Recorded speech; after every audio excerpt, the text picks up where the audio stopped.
sore. Kali ini dengan saya Venus Akahi Demans. Kita ketemu lagi dengan narasumber kita, Komandan Kodim 1305 Buol Toli-Toli, Bapak Letkol Infantri Farid Yudis Purwanto. Kita akan berbincang-bincang ringan dengan tema Pahlawanku Inspirasiku. Selamat sore Pak Dandim. Selamat sore Pak, Assalamualaikum Pak. Waalaikumsalam. Pak Dandim, Hari Pahlawan kali ini mengangkat tema inspirasi. Pahlawanku inspirasiku. Artinya berarti pahlawan itu merupakan inspirasi kita kali ini.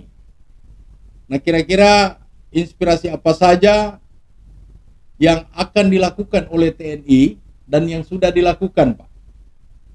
Jadi kalau kita berbicara inspirasi, sebelumnya kita harus kembali dulu inspirasi-inspirasi apa yang telah diberikan oleh pahlawan kita.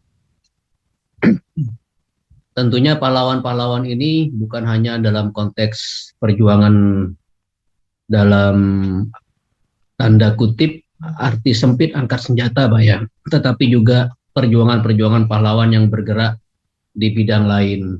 Jadi kita melihat inspirasi-inspirasi pahlawan masa dulu, bagaimana mereka rela berkorban harta nyawa, kemudian mereka punya semangat pantang menyerah, kemudian ada lagi satu semangat yang menjadi inspirasi bagi kita semua yang relevan sampai saat ini, yaitu semangat persatuan, karena para pahlawan kita zaman dahulu berperang itu selalu mengedepankan persatuan, karena dengan bersatu itulah kita bisa kuat, dan dengan persatuan itulah ridho Allah Subhanahu wa Ta'ala memenangkan kita bangsa Indonesia untuk mengusir penjajah dari NKRI. Kemudian ada pahlawan-pahlawan juga yang bergerak di bidang misalnya pendidikan, kita mengenal Ki Hajar Dewantara, kemudian di bidang emansipasi wanita kita mengenal ibu kita Raden Ajeng Kartini, dan inspirasi lain yang diwariskan oleh para pejuang kita. Nah, bagaimana apa yang dilakukan oleh TNI saat ini? Tentunya inspirasi-inspirasi yang diwariskan para pahlawan kita itu ya kita teruskan.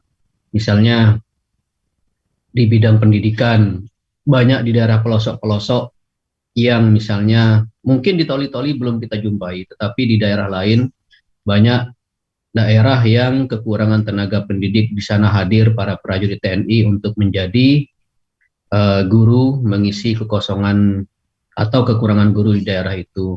Kemudian misalnya di bidang kesehatan, banyak tenaga-tenaga kesehatan TNI yang ikut terjun langsung memberikan pelayanan-pelayanan kesehatan bukan hanya kepada prajurit TNI, tapi juga melaksanakan pelayanan kesehatan kepada masyarakat luas. Terutama di masa pandemi ini, banyak tenaga kesehatan TNI bersama seluruh jajarannya dan bekerja sama dengan seluruh instansi terkait turut berpartisipasi dalam menangani pandemi COVID-19.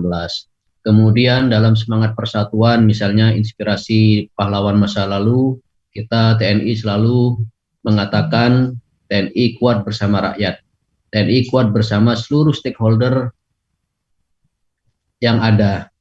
Nah, kerjasama persatuan inilah yang harus tetap kita bangun di masyarakat kita bangsa Indonesia saat ini, khususnya masyarakat Toli-Toli menghadapi pandemi ini, sehingga kita Toli-Toli dapat tetap melawan COVID-19, tetapi dari sektor kehidupan yang lain tetap bisa bangkit, tumbuh untuk menyongsong Toli-Toli ke depan yang lebih baik. Saya pikir begitu, Pak. Ya. Di masa pandemi kali ini, Pak,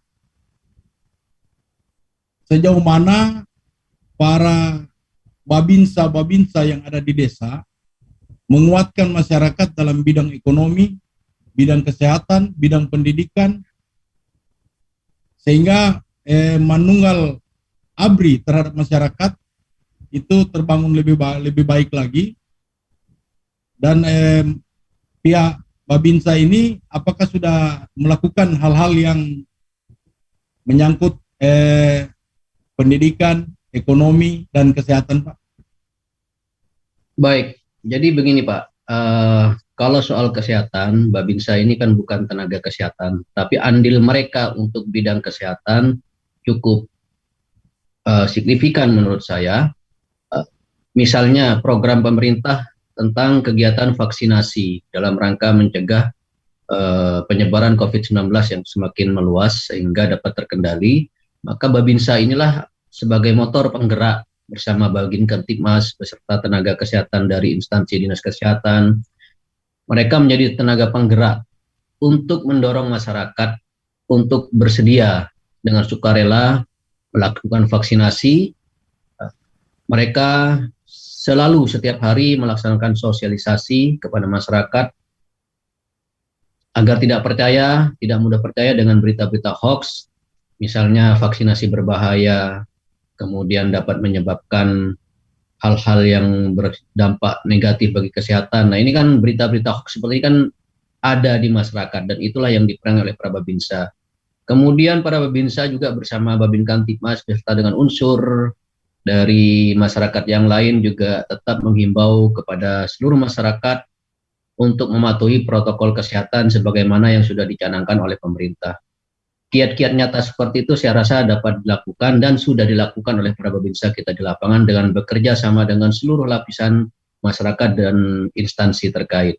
Kemudian misalnya di bidang ekonomi, beberapa Babinsa kita bahkan mempunyai terobosan-terobosan seperti misalnya ada salah satu contoh Babinsa kita yang bisa mempelopori penciptakan pupuk organik yang hasilnya cukup baik dan ini untuk sementara kita uji cobakan dan nanti apabila ternyata hasilnya terus baik maka ini akan kita launching, akan kita perkenalkan ke masyarakat luas. Kehadiran Babinsa di tengah-tengah masyarakat misalnya di bidang pertanian hadir membantu kemudian menjadi pendorong, motivator bersama penyuluh-penyuluh pertanian itu saya rasa konkret ada di lapangan dan sudah kita lakukan. Saya pikir demikian Pak. Babinsa berarti Pak dalam hal ini sudah mengambil bagian dalam ketahanan pangan. Alhamdulillah sejauh ini mereka sudah ikut andil Pak, sesuai dengan kapasitasnya tentunya, keterbatasannya, tetapi mereka punya andil dan bekerja sama dengan instansi terkait untuk mendorong perkembangan dan kemajuan pertanian kita dan sektor-sektor pangan lainnya. Saya pikir begitu Pak. Terima kasih. Pak, dalam mengisi semangat Hari Pahlawan ini, adakah kegiatan yang akan dilakukan oleh Kodim 1305 Bol Toli-Toli, Pak? Secara khusus kita Kodim 1305 Bol Toli-Toli ingin mengajak masyarakat untuk berolahraga. Oleh karenanya kita berusaha untuk membuat satu event lari 10K yang kita kasih tagline Pahlawan Run 10K for 10 November. Nah ini kita lakukan juga ada dua tujuan utamanya. Yang pertama kita ingin mewarisi semangat para pahlawan dengan semangat berolahraga. Dan semangat berolahraga ini kita harapkan nantinya dapat meningkatkan taraf kesehatan masyarakat sehingga imunnya baik dan itu akan berguna dalam rangka mengatasi pandemi COVID-19. Yang kedua tujuannya adalah kita ingin olahraga ini menjadi motor penggerak bangkitnya kembali sendi-sendi kehidupan sosial masyarakat yang selama ini sudah banyak terbatasi oleh hal-hal yang memang harus kita lakukan karena ingin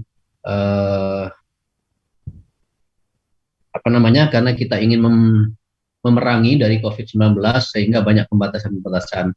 Dengan kondisi yang sekarang, dengan adanya kita misalnya Toli-Toli sudah levelnya sudah turun, sudah tidak 3 lagi, sudah kedua, mudah-mudahan nanti ke 1. Nah, ini juga akan mendorong aktivitas sosial masyarakat yang lainnya. Nah, olahraga ini, event ini sebagai dorongan, motivasi bagi kita untuk memulai beraktivitas, tetapi tentunya tetap mengikuti protokol kesehatan yang dicanangkan oleh pemerintah. Oleh karenanya, event lari 10K ini juga tetap mematuhi protokol itu, Pak.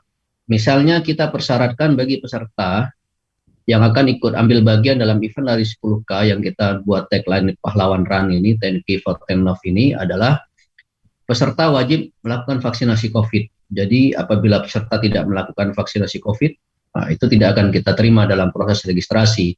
Ini juga untuk menunjang program pemerintah dalam mensukseskan vaksinasi. Kemudian yang kedua, kita tentu juga tidak ingin event ini menjadi hal yang kurang baik. Makanya saya melihat animonya cukup banyak, tetapi kita harus mawas diri. Maka saya membuat kebijakan bahwa untuk kali ini saya hanya membuka peluang pendaftaran kita batasi bagi 250 peserta pertama. Demikian, Pak. Event ini, Pak, diikuti oleh atlet khusus toli-toli atau dia terbuka untuk Sulawesi Tengah atau terbuka untuk Sulawesi? Ini terbuka, Pak, silakan dari mana saja, bahkan sampai sejauh ini saya lihat pendaftarnya sudah ada dari daerah Sulawesi Tengah yang lain, bahkan ada dari Gorontalo, ada dari Manado. Ya, ini kita untuk memacu pemuda-pemuda kita di toli-toli. Saya lihat di toli-toli ini banyak komunitas-komunitas lari. Nah, dari situlah kita bisa mengukur sejauh mana kemampuan dari mereka ketika disandingkan dengan atlet-atlet dari daerah lain. Tentunya dengan hal tersebut itu akan menjadi motivasi bagi mereka untuk lebih giat meningkatkan kemampuan dan kecepatan berlarinya sehingga dapat bersaing dengan atlet di luar daerah. Harapan kedepannya lebih jauh tentunya memunculkan bibit-bibit atlet dari toli-toli untuk dapat berkiprah di ajang yang lebih tinggi. Bisa jadi mungkin di tingkat provinsi atau bahkan mungkin nasional atau mungkin suatu saat kelak siapa tahu dimulai dari event yang kecil-kecilan ini, siapa tahu nanti muncul bibit-bibit pelari dunia dari toli-toli. Itu harapan dan doa kita bersama tentunya. Ada Pak, ada apa namanya? Ada hadiah yang mungkin bisa merangsang. Berapa hadiah totalnya? Oh ya, pasti, Pak. Namanya setiap event tentu kita siapkan hadiah bagi pemenangnya. Dalam event ini kita siapkan buat untuk 2 kategori putra dan kategori putri. Untuk kategori putra dan putri indeksnya sama, indeks hadiahnya sama. Untuk juara 1 itu kita siapkan nominal hadiah tunai 3 juta rupiah, kemudian juara 2-nya 2 juta rupiah, dan juara 3-nya 1 juta rupiah. Itu untuk yang juara, Pak. Kemudian di luar itu kita siapkan hadiah-hadiah door prize yang dapat memungkinkan bagi seluruh peserta untuk mendapatkannya. Ada beberapa door prize menarik yang sudah kita siapkan dan mudah-mudahan itu menjadi penyemangat bagi peserta nantinya untuk menunjukkan kemampuan terbaiknya. Door prize, Pak, dapat untuk yang juara sampai juara berapa? Juara 1 sampai 3, Pak, untuk baik kategori putra maupun kategori putri. Untuk selebihnya untuk merangsang motivasi dan mendorong semangat para pelari, yaitu tadi kita siapkan beberapa door prize yang cukup menarik untuk diperebutkan secara undian tentunya kalau door prize. Artinya door prize hanya lewat undian, Pak, ya? Tidak betul, lewat ya. Ranking. Tidak, door prize nanti kita undi, dan yang berhak mengikuti undian door prize ini adalah peserta dari lomba lari 10K ini yang terregistrasi, yaitu untuk 250 peserta. Pertanyaannya, Pak, bagaimana kalau ternyata ada animo masyarakat yang tidak terdaftar tapi ingin ikut berpartisipasi, ikut berlari? Ya, tentu kami akan persilahkan dengan catatan bahwa mereka juga tidak punya kesempatan untuk memenangkan door prize, karena door prize yang kita undi itu adalah sejumlah nomor undiannya adalah sejumlah peserta yang terregistrasi oleh panitia. Demikian, Pak. Pak Dandim, ada satu lagi. Iya, gimana, Pak? Dengan event yang diadakan oleh Kodim 1305, barangkali ada harapan Pak Dandim ke depan nanti ada event-event yang lebih besar yang dilakukan oleh lembaga-lembaga lain, Pak? Tentu. Kalau misalnya ini menunjukkan hasil yang baik, tentu saya berharap ini hanya menjadi awal, hanya menjadi event awal pemantik. Dan kalau suatu saat dari instansi-instansi lain dapat membuat event yang lebih besar, itu tentu sangat baik. Kita siap, bahkan justru kita siap dukung, kita siap kolaborasi. Dengan semangat tentunya ya kita ingin pembinaan olahraga di Kabupaten Toli-Toli berjalan baik dan seperti yang sampaikan di awal Pak, siapa tahu harapan kita suatu saat muncul olahragawan-olahragawan dari Toli-Toli ini yang go nasional bahkan mungkin go internasional. Ya, itu saya pikir perlu menjadi harapan dan doa kita bersama. Oke Pak Dandim, terima kasih. Dengan semangat Hari Pahlawan, semoga ke depan banyak pahlawan-pahlawan baru kita, baik dari bidang olahraga, bidang pendidikan maupun bidang ekonomi, yang bisa diciptakan ke depan. Saya kira terima kasih Pak Dandim atas kesempatannya yang sudah membuang waktu untuk menjelaskan tentang tema Hari Pahlawan adalah pahlawanku, inspirasiku, sehingga masyarakat bisa menjadi termotivasi dengan tema ini yang diulas oleh Pak Dandim tadi. Saya kira cukup bermakna dan cukup bermanfaat untuk masyarakat. Untuk itu, saya Venus mengucapkan terima kasih Pak. Mudah-mudahan kita ketemu lagi di topik yang lain Pak. Terima kasih, selamat sore Pak. Terima kasih Pak. Sebelum saya mengakhiri, saya ingin menyampaikan kepada seluruh masyarakat bahwa pahlawan itu bukan hanya pahlawan yang bergerak di bidang militer, yang ketika datang musuh kita angkat senjata, bukan. Tetapi kita semua dari seluruh lapisan masyarakat itu adalah pahlawan dari berbagai macam profesi. Bagaimana bisa kita dikatakan pahlawan? Sederhana sekali. Bekerjalah kita dengan baik di bidang masing-masing, sesuai job deskripsi masing-masing, semangat mengabdi untuk negara, bangsa Indonesia secara baik, penuh dedikasi, maka ketika kita bisa melakukan itu, maka kita semua adalah pahlawan. Seorang pelajar pun bisa menjadi pahlawan, seorang sopir bisa menjadi pahlawan, seorang pedagang bisa menjadi pahlawan, semua profesi itu adalah pahlawan ketika kita bisa melaksanakannya dengan baik dan diniatkan untuk mengabdi kepada bangsa dan negara, masyarakat Indonesia tercinta. Terima kasih Pak kesempatannya. Salam hormat untuk seluruh masyarakat Toli-Toli. Assalamualaikum warahmatullahi wabarakatuh. Waalaikumsalam. Terima kasih Pak.